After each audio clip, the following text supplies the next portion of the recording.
Hello everyone, मोहित study IQ centre में आपका स्वागत है। आज हम ईवीएस पेडागोजी से रिलेटेड जो है इंपॉर्टेंट क्वेश्चंस देखेंगे। 30 इंपॉर्टेंट क्वेश्चन होंगे जो सीटेट एग्जाम के लिए महत्वपूर्ण साबित होंगे। ठीक है, एग्जाम में जिस जिस तरीके के क्वेश्चंस आते हैं, जिस सिलेबस जो एग्जाम के लिए दिया गया है, उस सिलेबस को आधार बना करके मैं आपको डेली जो है पेपर्स कराता हूँ।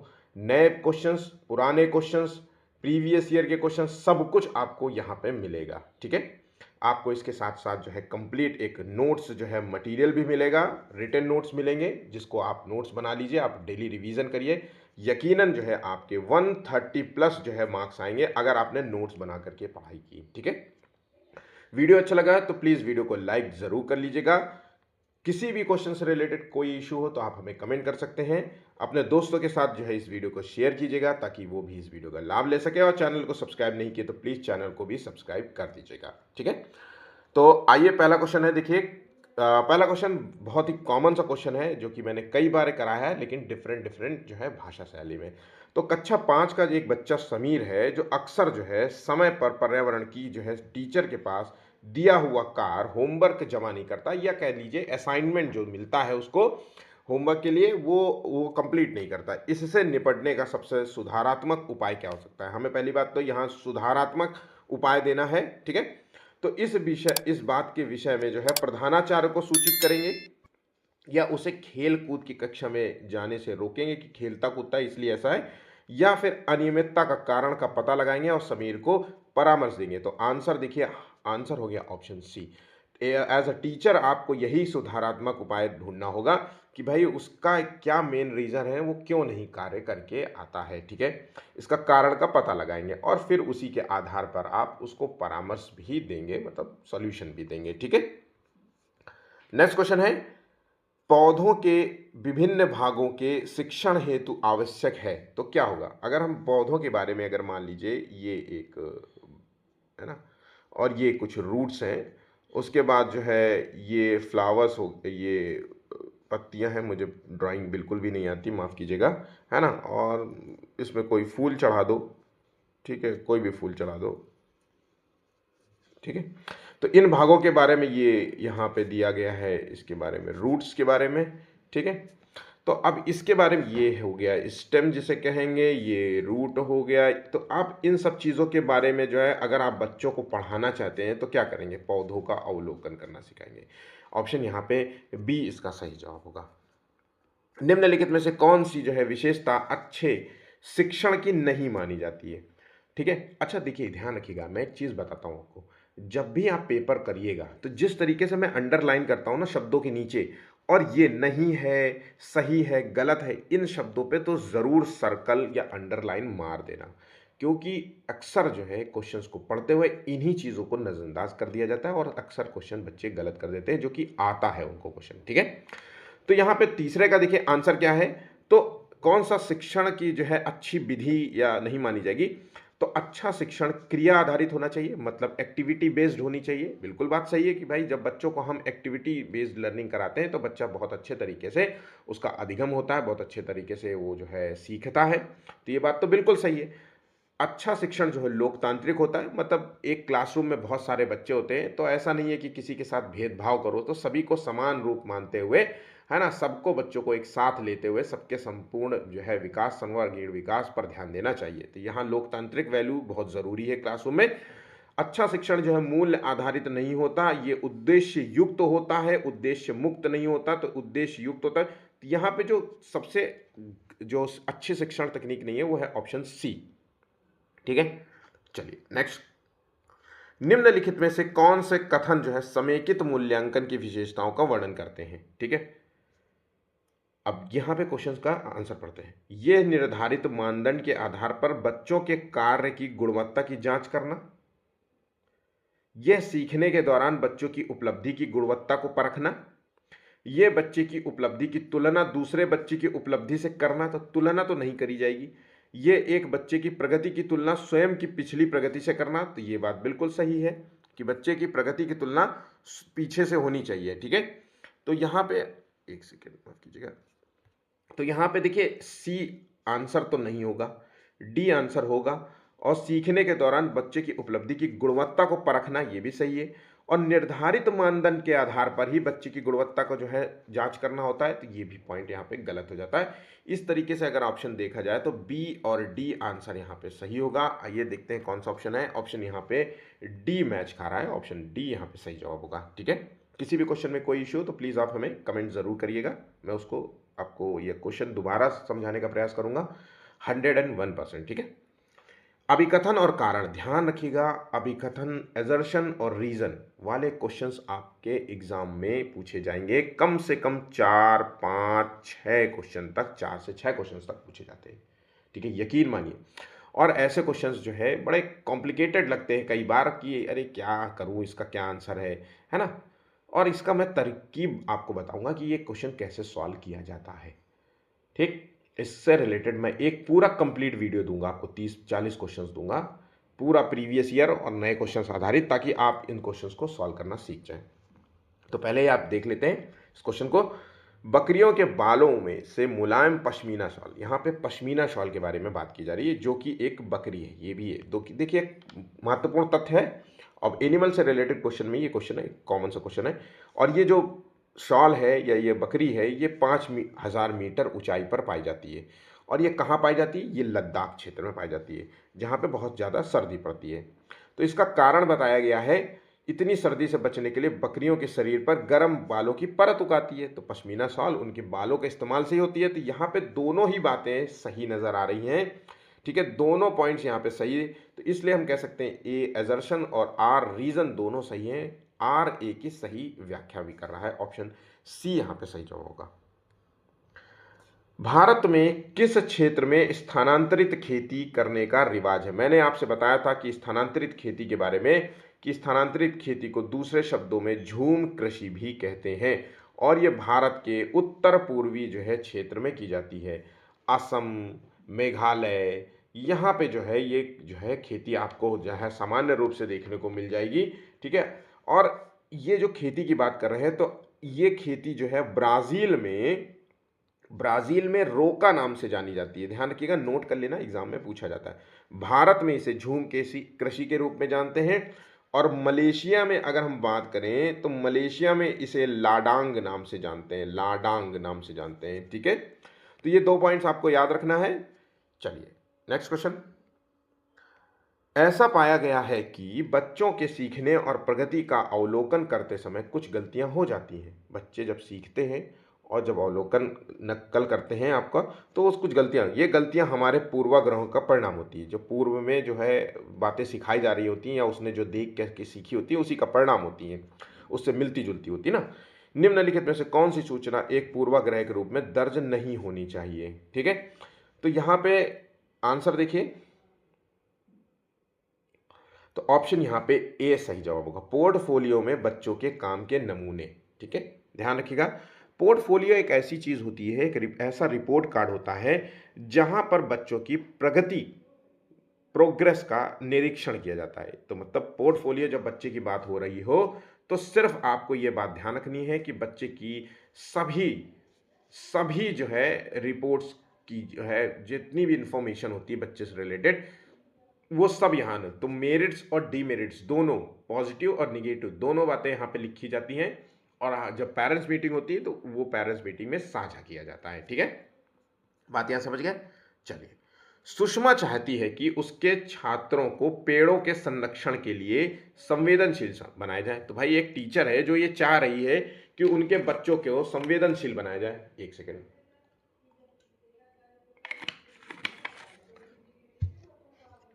निम्नलिखित में से कौन सी जो है ऐसा करने की सबसे उपयुक्त रणनीति मानी जाएगी? तो पेड़ों के संरक्षण के लिए अगर बच्चों को संवेदनशील बनाना है, तो सबसे अच्छा तरीका यही माना जाएगा, जो कि हर आंसर में यही क्वेश्चन इस तरीके का अगर क्वेश्चन आता है तो ऑप्शन यही होगा। तो सबसे पहले एक बच्चे को एक पेड़ अपनाने के लिए कहना, एक पेड़ माँ के नाम, है ना। ऐसा डायलॉग हमारे जो है नेताजी जो है करते हैं। तो ऐसे एक पेड़ को अपनाने के ना, और फिर उसे पोषित करने में मदद करना, मतलब उसको बताना कि डेली इसको जो है 1 मग्घा पानी डाला करो। ठीक है ना, डेली मग्घा पानी डालो करो। हर 15 से 20 दिन में, 25 दिन में जो है इसमें छोटी सी थोड़ा सा खाद का जो है, या तो आप उसको जिप्सम सॉल्ट ले आइए, बहुत सारे जो है होते हैं, तो वो सब चीज़ें इस्तेमाल करो। और भी बहुत सारी चीज़ें बता सकते हो कि घर में जो है आप खाद बनाओ, जैसे केले का पानी, केला खाओ तो केले को जो है पानी में डुबो करके 5-6 दिन तक रखो, फिर उसको जो है 1 लीटर बाल्टी में जो है 2-4 लीटर मिला करके, इस तरीके से तो आप बता सकते हो बहुत सारी बातें, है ना। तो यहाँ पे आंसर हो गया ऑप्शन डी। नेक्स्ट क्वेश्चन है, किसी पौधे अथवा जंतु की प्रजाति जिसका गंभीर रूप से विलुप्त होने का खतरा हो उसे क्या कहेंगे। तो भैया जो जानवर जो है विलुप्त होने के खतरे पे हो तो उसे संकटापन्न प्रजाति कहते हैं। ऑप्शन यहाँ पे ऑप्शन 9 का यहाँ पे सी इसका सही जवाब होगा। एक व्यक्ति जो है मृत समुद्र या खारी झील में नहीं डूबेगा। मृत समुद्र या खारी झील का मतलब होता है डेड सी। डेड सी लिखा है। डेड सी का मतलब होता है इसमें जो है नमक की मात्रा बहुत ज़्यादा होती है, नमक सैलिनिटी की मात्रा बहुत ज़्यादा होती है आम जो है समुद्र के पानी से। तो इसमें अगर कोई व्यक्ति कूद जाए तो वो डूबेगा नहीं, भले ही वो तैरना ना जानता हो, ठीक है। तो इसका क्या मूल कारण होगा? इसका मूल कारण होगा उसके घनत्व पेटी का होगा। तो इसका घनत्व का मतलब होता है कि जो जो समुद्र का पानी का जो है उच्च घनत्व होने के कारण है, तो ये पानी का जो घनत्व होता है वो उच्च हो जाता है, बहुत ज़्यादा हाई होता है, ठीक है। डेंसिटी बहुत ज़्यादा हाई होती है, इसी की वजह से व्यक्ति जो है तैरता रहता है, ठीक है। तो ऑप्शन यहाँ पे सी यहाँ पे सही जवाब होगा, ठीक है। बहुत बार ये क्वेश्चन पूछा गया है, बस कभी नींबू का एग्जाम्पल ले लेंगे, कभी कील का एग्जाम्पल ले लेंगे, तो कभी किसी और चीज़ का एग्जाम्पल ले लेंगे, है ना। बहुत सारे तरीके से ये क्वेश्चन पूछा जाता है। बस आपको ये याद रखना है कि घनत्व तो ज़्यादा है, इसकी वजह से वो नहीं डूब रही है। एक टीचर का तनावग्रस्त बच्चे की पहचान कर सकती है बच्चा निम्नलिखित व्यवहार बदल। अगर टीचर देख रही है कि एक बच्चा बहुत ज़्यादा तनावग्रस्त है ना, और उसकी पहचान कर रही है क्योंकि वो इस तरीके का व्यवहार प्रदर्शित कर रहा है। कौन सा? आक्रामक व्यवहार प्रदर्शित कर रहा है, या पढ़ाई में पूर्ण एकाग्रता दिखा रहा है, या बहुत बात करता हुआ, या हाइपर एक्टिविटी। तो आंसर यहाँ पे आपको डी आंसर लॉक करना है, ठीक है। Next, bulimia nervosa dot dot है। तो बुलिमिया नर्वोसा ये किस प्रकार का विकार माना जाता है? ध्यान रखिएगा, जो अधिगम लर्निंग से रिलेटेड जो है, अधिगम अक्षमताओं से रिलेटेड जो है क्वेश्चंस आपको एग्जाम में पूछेगा। मैं आपको एक एक अधिगम रिलेटेड जो है क्वेश्चंस कराऊंगा, मतलब अक्षमताओं से रिलेटेड, लर्निंग डिसेबिलिटी से रिलेटेड कोई भी इतने क्वेश्चंस आपको नहीं देगा, ठीक है। तो बुलिमिया नर्वोसा जो है ये एक भोजन संबंधी विकार है। यहाँ पे ऐसे व्यक्ति को ये नहीं समझ में आता कि कितना खाना है। वो काव खाए ना, और या तो खाए तो इतना खाता रहे कि बोले अरे यार मेरा लग रहा है पेट भरा ही नहीं, और पता चला भैया तू अब तक जो है 10 रोटी खा चुका है ना, फिर भी मेरा पेट नहीं भरा। ऐसे व्यक्ति को जो है बहुत देर के बाद समझ में आता है कि खाना, जब कई बार हम लोगों के साथ होता है ना कि हम लोग खाना खाते हैं फिर कहते हैं यार मैंने तो 6-7 रोटी खा ली, इसके बाद भी भूख नहीं समाप्त हो रही है। हालांकि 6-7 रोटी बहुत बड़ी बात होती है, लेकिन एक एग्जाम्पल के तौर पे समझिए, मैंने खाई फिर भी नहीं होती। तो कई बार होता है कि भाई बस छोड़ दे, अब खाना मत खा, थोड़ी देर बाद तुझे खुद ही पता चले, जब खाना अपने आप में थोड़ा सा फूलता है, पेट में जाता है, तो धीरे धीरे अपने आप पेट भरना हुआ महसूस होता है, ठीक है। तो ऑप्शन यहाँ पे ए इसका सही जवाब होगा।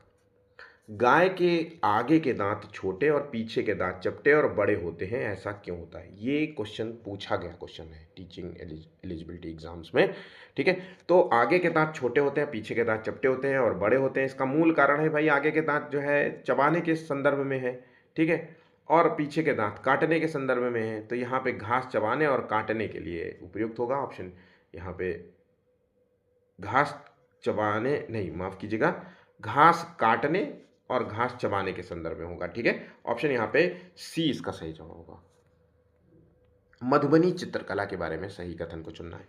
ये क्वेश्चन आपसे बहुत पूछेगा, ध्यान रखिएगा। चित्रकला यही नहीं है, बहुत सारी चीज़ें हैं, है ना। एक कॉमन सा क्वेश्चन है जो अक्सर जो है सीटेट के एग्जाम में मधुबनी के बारे में पूछा गया है। मैं आपको पूरा कंप्लीट जो है डाइवर्सिटी से रिलेटेड एक वीडियो दूंगा, जिसमें जो है सब कुछ आपको मिलेगा। जनजातियाँ, है ना, वहाँ का नृत्य, भोजन, इस सब से रिलेटेड कुछ एक पॉइंट्स, बहुत अच्छा वीडियो होगा जो आपके एग्ज़ाम के लिए भी महत्वपूर्ण होगा। कम से कम 2 से 3 नंबर आप उससे गेन कर पाएंगे।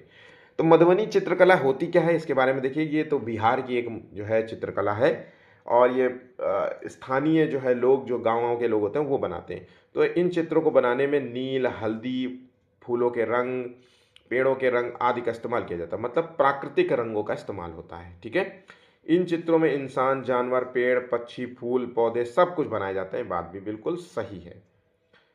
उसके बाद धार्मिक और पौराणिक कथाओं का चित्रण देखने को मिलता है, ये भी बात बिल्कुल सही है। मधुबनी जो है पश्चिम बंगाल का अति प्रसिद्ध जो है जिला है, नहीं, पश्चिम बंगाल का नहीं है, ये बिहार का जो है जिला है। तो ऑप्शन यहाँ पे जो डी ऑप्शन है वो गलत हो गया है। तो हम 1 2 3 को देखेंगे तो यहाँ पे ऑप्शन डी नजर आ रहा है। ठीक है। बच्चों में सामाजिक भावना का विकास करने के लिए निम्नलिखित में से कौन सा प्रयास सर्वोत्तम होगा? तो बच्चे में सामाजिक भावना डेवलप करनी है, तो भैया सामाजिक भावना तभी डेवलप होगी जब वो बच्चे जो है एक दूसरे के साथ मेल जोल रखेंगे, एक दूसरे के साथ संवाद करेंगे, बातचीत करेंगे, है ना, एक दूसरे के घर जाएंगे, है ना, और दूसरे के त्योहारों में पार्टिसिपेट करेंगे, उनको मनाएंगे। तभी तो उनके अंदर जो है सामाजिकता की भावना भावना आएगी, तभी तो वो समझेंगे, है ना। धीरे धीरे ऐसे ही तो जातिवाद जो है हटा है, और जिन लोगों में अभी भी जात पात है वो यही इसी आधार पे जी रहे होते हैं कि मैं उनके घर नहीं जाऊंगा, वो तो इस तरीके का है, उस तरीके का, ये सारी चीज़। तो यहाँ पे देखिए, विद्यालय में विभिन्न जो है त्योहारों का आयोजन करना, अभिभावकों को, टीचर, पेरेंट्स को जो है विद्यालय में आमंत्रित कर बैठकों में आयोजित करना, या फिर बच्चों में जो है स्वस्थ जो है स्वास्थ्य से स्वस्थ स्पर्धा के लिए तैयार करना, और माँ बाल मेला जो है आयोजित करना स्कूल में। तो 15वें का देखिए आंसर है, हम अगर सामाजिक भावना की बात कर रहे हैं तो हम विभिन्न त्योहारों को मनाएंगे स्कूल में। जब हम विभिन्न त्यौहार मनाएंगे तो बच्चे उन सब त्योहारों को पार्टिसिपेट करेंगे, उनके बारे में जानेंगे, है ना। तो कहीं ना कहीं एक दूसरे के प्रति जो है एक प्रेम की भावना डेवलप होगी। ठीक है। निम्नलिखित में से कौन से कथन जो है बच्चों के पर्यावरण से सीखने के बारे में सर्वाधिक सबसे उपयुक्त है? तो पर्यावरण के संबंध में पूछा जा रहा है। तो देखिए, बच्चे अपने प्रयासों से अकेले सीखते हैं। क्या बच्चे अकेले सीखते हैं? तो नहीं, बच्चे अनुकरण से सीखते हैं, सामाजिक रूप से सीखते हैं। सामाजिक अधिगम इसलिए बहुत महत्वपूर्ण होता है, बच्चे के संपूर्ण विकास में बहुत ज़्यादा जरूरी होता है। ठीक है। बच्चे पर्यावरण से अंतःक्रिया द्वारा सीखते हैं, बिल्कुल भाई सही बात है। बच्चे अपने दोस्तों के साथ चर्चा द्वारा सीखते हैं, ये भी सही है। बच्चे शिक्षक की व्याख्या से सीखते हैं, तो ज़रूरी नहीं है कि बच्चे जो हैं शिक्षक, टीचर उसकी व्याख्या करें किसी टॉपिक के बारे में तभी सीख पाए, नहीं। बच्चे अनुकरण से भी सीखते हैं, नकल से, अनुकरण, इमिटेशन से, है ना। वो देखते हैं और वो सीख जाते हैं। फिर उसमें कुछ भी अगर रिफॉर्म लगता है कि उनको ये चीज़ पॉइंट्स गलत है, क्योंकि उनका सामाजिक विकास या नैतिक विकास हो रखा है, तो उन्हें समझ में आता है कि ये चीज़ गलत है, तो उसमें रिफॉर्म भी कर देते हैं अपने अनुकरण में, नकल में। ठीक है। तो इस तरीके से बी और सी आंसर होगा, ऑप्शन बी। सपना को अकेले जो है पहेली हल करना मुश्किल लग रहा था, लेकिन अपने बड़े भाई पवन के साथ कुछ ही मिनट में वो पहेली को आसानी से सुलझा सकी। इसका मूल कारण क्या हो सकता है? देखिए, अकेले उसके लिए थोड़ा सा कठिन है, लेकिन भाई ने जब उसको टेम्परेरी मदद करी, भाई उसको लिए कुछ जब मदद करी ना, उसको बताया कि नहीं ऐसे नहीं, ये वाला जरा देख के देखो ऐसे, तो उसने तुरंत जो है समझ गई कि हाँ ये है ना, इस तरीके से। तो ये जो क्वेश्चन जुड़ा हुआ है, ये बाइगोस्की के स्केफ फोल्डिंग से जुड़ा हुआ है, ध्यान रखिएगा। बाइगोस्की के स्केफ फोल्डिंग से जो है ये जुड़ा हुआ है। तो आंसर यहाँ पे हम दो शब्दों को ढूंढेंगे, स्कैफ फोल्डिंग या समीपस्थ विकास क्षेत्र या जोन प्रॉक्सिमल डेवलपमेंट। तो यहाँ पे देखिए आंसर आपको ऑप्शन बी पे नजर आ रहा होगा। ठीक है। वयस्कों के सहारे द्वारा किए गए स्कैफ फोल्डिंग से को पार कर लेते हैं। स्कैफ फोल्डिंग से मतलब टेम्परेरी मदद से जो है समीपस्थ विकास क्षेत्र को पार कर लेते हैं। ऑप्शन यहाँ पे इसका बी आंसर सही होगा, ध्यान रखिएगा, इसका बी आंसर यहाँ पे सही होगा। ठीक है। नेक्स्ट क्वेश्चन है, पर्यावरण अध्ययन की प्रकृति निम्नलिखित का समर्थन नहीं करती है। किस चीज़ का समर्थन करती है? बच्चे कम गलतियां करें, इस चीज़ का समर्थन नहीं करती है, या फिर बच्चों को करके सीखने का अवसर मिले, बच्चे बहुत से प्रश्न पूछें, बच्चों को खोज करने और पर्याप्त जो है स्थान मिले। तो पर्यावरण अध्ययन की प्रगति निम्नलिखित में से समर्थन नहीं करती क्या? आंसर देखिए, तो आंसर हो गया बच्चे कम गलतियां करें। गलतियां जो है बच्चों के सीखने का पहला स्टेप माना जाता है। ठीक है। थॉर्नडाइक भी इस पे बात कह चुके हैं कि जो बच्चों का जो अधिगम होता है वो गलतियों से ही होता है। जब बच्चे गलतियां करेंगे तभी वो एक स्टेप आगे बढ़ते हैं। गलतियां उनके सीखने का पहला कदम है।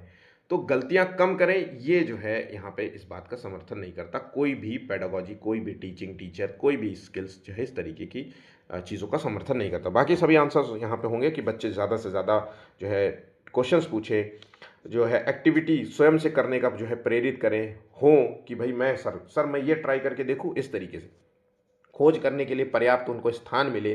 भाई ऐसा है, वो अगर उनको ऐसा माहौल ही नहीं दोगे तो वो कैसे जो है वो खोज परक बनेंगे, या एक्टिविटी वो कैसे करेंगे, या क्रिएटिव माइंडेड कैसे बनेंगे। तो यहाँ पे बाकी सभी पॉइंट्स तो हैं, लेकिन ये यहाँ पे गलत हो जाएगा। जब शिक्षक जो है बच्चों को समूह में प्रोजेक्ट कार्य करवाते हैं तो किस भावना का विकास कर रहे होते हैं। तो देखिए, जब बच्चा समूह में कार्य करता है तो कहीं ना कहीं बच्चे के अंदर सामाजिकता की भावना डेवलप होती है। 19 का बी यहाँ पे सही जवाब होगा। दो भारतीय पक्षी वृक्ष और झाड़ी की डाली पर लटकता हुआ घोंसला बनाते हैं, वो कौन से हैं।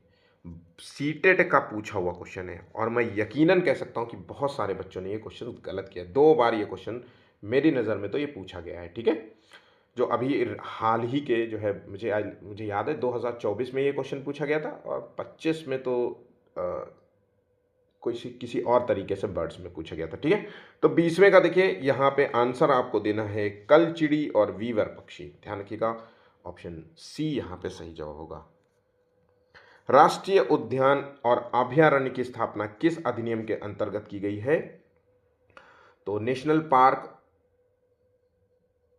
इन सब की स्थापना जो है कब हुई थी। तो 21वें का देखिए, वन्य जीव संरक्षण अधिनियम 1972 के द्वारा, ऑप्शन बी। हमें विकल्प को पढ़ना है ना, कथन को पढ़ना है, फिर विकल्प को चुनना है। तो देखिए, कथन दिया गया है, ठंड के मौसम में छिपकलियां लंबी और गहरी निद्रा में चली जाती हैं। क्या ये कथन सही नजर आ रहा है आपको। देखिए, तो ये कथन बिल्कुल सही है। इसे कहते हैं हाइबरनेशन। जब ठंड का समय आता है तो ये चूंकि गर्म खून वाली होती है ना ये सब चीज़ें, छिपकलियाँ, तो जब ठंड का समय आता है तो ये गहरी निद्रा में चली जाती हैं। इसलिए आप देखिएगा कि ठंडियों में आपको छिपकली बिल्कुल भी नहीं मिलती, क्योंकि वो अपने किसी न किसी स्थान पर चली जाती हैं। और कथन बी दिया गया है, कुछ ऋतुओं में कुछ जानवर लंबी और गहरी निद्रा में चले जाते हैं। तो बिल्कुल सही बात है, जैसे भालू, छिपकली, ये सब भी होता है।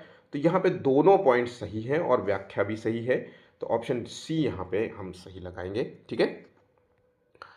पर्यावरण अध्ययन की जो है बाल केंद्रित कक्षा में निम्नलिखित में से कौन सी क्रिया सबसे कम होती दिखाई दे रही है। तो भैया, कौन सी क्रिया सबसे कम हो रही है चाइल्ड सेंटर्ड जो है क्लासरूम को ध्यान में रखते हुए। तो 23वें का देखिए यहाँ पे क्या होगा। तो बच्चे कक्षा में चर्चा करते हुए अपने अनुभव बांटते हुए भी दिखाई देते हैं। तो चर्चा करते हुए अनुभव बांटना, ये जो है क्रिया में बहुत बेहतर माना जाएगा। बच्चे कक्षा में टीचर को सुनते हुए दिखाई देंगे। तो यहाँ पे हमको आंसर मिल गया है। सबसे कम जो है इसमें जो है टीचर को सुनना जो है ये चाइल्ड सेंटर नहीं है, बल्कि टीचर सेंटर्ड जो है क्लासरूम हो गई। यहाँ पे बच्चे तरह तरह की गतिविधियाँ कर रहे हैं। बच्चे की गतिविधियों के अनुसार बैठने की व्यवस्था में परिवर्तन होता दिखाई देगा। तो ऑप्शन बी यहाँ पे सही जवाब होगा। पर्यावरण अध्ययन का एक टीचर कुछ बच्चों के गतिविधि कराने के दौरान कुछ महत्वपूर्ण घटनाओं का अवलोकन करता है तथा उसका एक वर्णनात्मक टिप्पणी भी दर्ज कराता है। निम्नलिखित में से कौन सा आकलन का उपकरण हो सकता है। तो वर्णनात्मक, देखिए पहली बात तो कुछ महत्वपूर्ण घटनाओं का अवलोकन कराता है और फिर उसका जो है एक टिप्पणी भी दर्ज करता है। तो 24वें का देखिए, इसे कहेंगे अवलोकन सूची नहीं, रेटिंग स्केल नहीं, पोर्टफोलियो नहीं। ऑप्शन बी यहाँ पे सही होगा, उपाख्यानात्मक अभिलेख इसको कहेंगे, ठीक है। प्राथमिक स्तर पर ईवीएस की पढ़ाई का सबसे प्रमुख उद्देश्य क्या है। तो प्राथमिक स्तर पर अगर हम ईवीएस की पढ़ाई का जो मूल उद्देश्य क्या होता है, भाई शुरुआत में क्लास 1 से 5th तक के बच्चों को हम जो है ईवीएस पर्यावरण अध्ययन के बारे में क्यों पढ़ाते हैं। हम इसलिए पढ़ाते हैं ताकि जो है बच्चे की मूल संकल्पनाओं की गहन समझ विकसित कर सके, या फिर अगले स्तर के अध्ययन के लिए विद्यार्थियों को तैयार करना होता है, या फिर कक्षा की पढ़ाई को विद्यार्थियों के विद्यालय से बाहर जीवन से संबोधित करने में सहायता करता है। तो देखिए, हम इसलिए पढ़ाते हैं ताकि जो है जो भी बच्चा बाहर जीवन में देख रहा है पर्यावरण से रिलेटेड, उसको जो है समझ सके, उससे को रिलेट कर सके, उसके प्रति संवेदनशील हो सके। यही इसका मूल लक्ष्य होता है। तो ऑप्शन यहाँ पे सी इसका सही जवाब होगा, ठीक है। Option C. नेक्स्ट, ईवीएस की पढ़ाई में कक्षा में प्रश्नोत्तर तकनीक का सबसे अच्छा उपयोग किसके लिए किया जा सकता है? तो कक्षा में प्रश्न पूछना फिर उसके उत्तर देना, चाहे वो टीचर से हो चाहे वो दूसरे स्टूडेंट से हो, तो ये तकनीक का इस्तेमाल जो है किस लिए किया जाता है? तो बच्चों का ध्यान आकर्षित करने के लिए या फिर सीखने की जिज्ञासा उत्पन्न करने के लिए, कौशल को बढ़ावा देने के लिए या फिर अनुशासन बनाए रखने के लिए। तो ऑप्शन यहाँ पे देखिए, सोच के देखिए क्या है। ऑप्शन यहाँ पे होगा सीखने की जिज्ञासा उत्पन्न करने के लिए। ऑप्शन बी यहाँ पे सही जवाब होगा। ठीक है, बहुत ही इंपॉर्टेंट क्वेश्चन है खेजड़ी वृक्ष, इसके बारे में नाम याद रखना। खेजड़ी वृक्ष जिसका संबंध जो है राजस्थान राज्य से है, मतलब ये राजस्थान है तो इसका मतलब है कि ये एक रेगिस्तानी जो है क्षेत्र में पाया जाने वाला है। ठीक है, तो ये बात पॉइंट सही है। अधिक जल की आवश्यकता नहीं होती, तो रेगिस्तान में पानी वैसे ही नहीं है, तो इसका मतलब है कि मरुस्थलीय क्षेत्र में होने की वजह से इसको ज़्यादा पानी की आवश्यकता नहीं होती। ये एक छायादार वृक्ष है जहाँ पर बच्चे खेलना पसंद करते हैं। ये भी एक बिल्कुल सही पॉइंट है। एक नॉर्मल साइज का वृक्ष होता है जिस पर के नीचे लोग जो है आराम करते हैं, बच्चे खेल रहे होते हैं। इसमें छोटे छोटे जो है कुछ फल भी निकलते हैं जिसका इस्तेमाल जो है लोग भोजन के रूप में भी करते हैं। यहाँ तक कि स्थानीय लोग इसको जो है, इसकी जो पेड़ की छाल होती है इसको औषधि के रूप में भी इस्तेमाल करते हैं। ठीक है, जैसे कई जो है छाल होती है ना, काढ़ा चाय के लिए इस्तेमाल की जाती है, वैसा यहाँ पे स्थानीय लोग भी इसका करते हैं। तो एक बहुत ही अच्छा पेड़ माना जाता है। इस वृक्ष को बचाने में मीणा समुदाय का बहुत बड़ा योगदान है, ये पॉइंट यहाँ पे गलत हो जाता है। इस वृक्ष को बचाने में विश्नोई समाज की जो है औरतों का मुख्य योगदान माना जाता है, जिसका नेतृत्व जो है अमृता देवी ने किया था। नोट कर लेना, एग्जाम में पूछेगा, मैं फिर से कहूँगा, अमृता देवी ने किया था। और कम से कम इस वृक्ष को बचाने के लिए 350 से अधिक जो है विश्नोई समाज की औरतों ने अपनी जान गंवा दी थी। ठीक है, पेड़ से चिपक करके।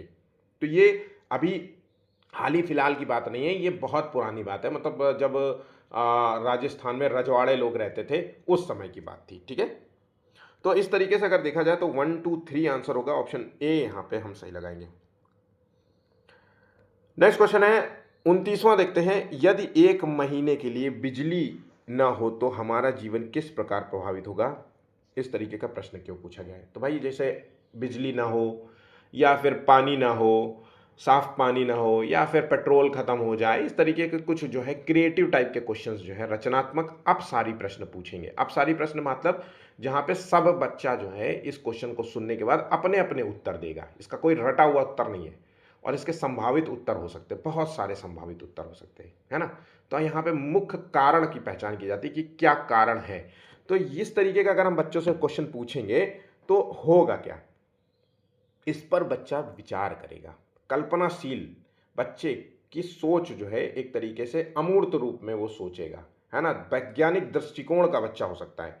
क्रिएटिव और क्रिटिकल थिंकिंग का ये टाइप का क्वेश्चन होता है। ठीक है, तो यहाँ पे देखिए, समुचित तरीके से बिजली का प्रयोग करने के लिए प्रति जो है शिक्षार्थियों को संवेदनशील बनाना, बिजली के स्रोतों के बारे में शिक्षार्थियों का आकलन करना, या फिर बच्चे के अंदर कल्पना परक और चिंतन परक कौशल का विकास करना। तो ऑप्शन यहाँ पे सी इसका सही जवाब होगा। मैंने जैसा कि कहा कि इस तरीके के जो क्वेश्चंस होते हैं वो क्रिएटिव जो है क्वेश्चंस होते हैं और क्रिटिकल थिंकिंग आधारित प्रश्न होते हैं। ठीक है, इस पर बच्चा जो है बिजली न होने पर जो है सोचेगा, कल्पना करेगा और उस पर विचार अपना व्यक्त करेगा। ठीक है, नेक्स्ट, किस वर्ष भारत में पहली बार विश्व धरोहर स्थलों की सूची बनाई गई थी? तो पहली बार जो है विश्व धरोहर सूची जो बनाई गई थी वो 1983 में बनाई गई थी। हाँ, 1983 में बनाई गई थी। ठीक है, और पहली बार बनाई कितनी गई थी? 4 स्थलों को शामिल किया गया था। कितने? 4 स्थलों को। तो 4 स्थल कौन कौन से हैं ये नोट कर लेना। तो पहला है अजंता की गुफाएं, अजंता की गुफाएं। दूसरा है एलोरा की गुफाएं, अजंता और एलोरा नाम याद रहेगा। तीसरा है आगरा का किला, आगरा में ही है आगरा का किला। ठीक है, और उसके बाद हम चौथा नोट करते हैं ताजमहल, ताजमहल ये नोट कर लेना, महल। ठीक है, तो आपका ये क्वेश्चन इंपॉर्टेंट रहेगा। मैं विश्व धरोहर से रिलेटेड आपको यूनेस्को से रिलेटेड क्वेश्चंस भी कराऊंगा। ठीक है, पूरा कंप्लीट स्टडी मटेरियल मेरे को मिले, मैं आपको प्रोवाइड करूंगा बिल्कुल फ्री ऑफ कॉस्ट, कोई चार्जेस नहीं, किसी तरीके का नहीं। और यकीनन मैं कह रहा हूं कि आपको इससे ज़्यादा कहीं से भी पढ़ने की ज़रूरत नहीं पड़ेगी। फिर भी मैं कहूँगा पढ़ते रहना, जहाँ जितना भी मन करे उतना पढ़ाई करो। मेरे बनाए हुए नोट्स भी बनाओ और दूसरे टीचर से भी पढ़ो, उसके भी नोट्स बनाओ, ठीक है? तो यहाँ पे हमारा वीडियो समाप्त हो जाता है। वीडियो अच्छा लगा हो तो प्लीज़ लाइक शेयर कर लीजिएगा और चैनल सब्सक्राइब नहीं किया तो प्लीज़ चैनल को भी सब्सक्राइब कर लीजिएगा। अभी के लिए बस इतना ही है। धन्यवाद।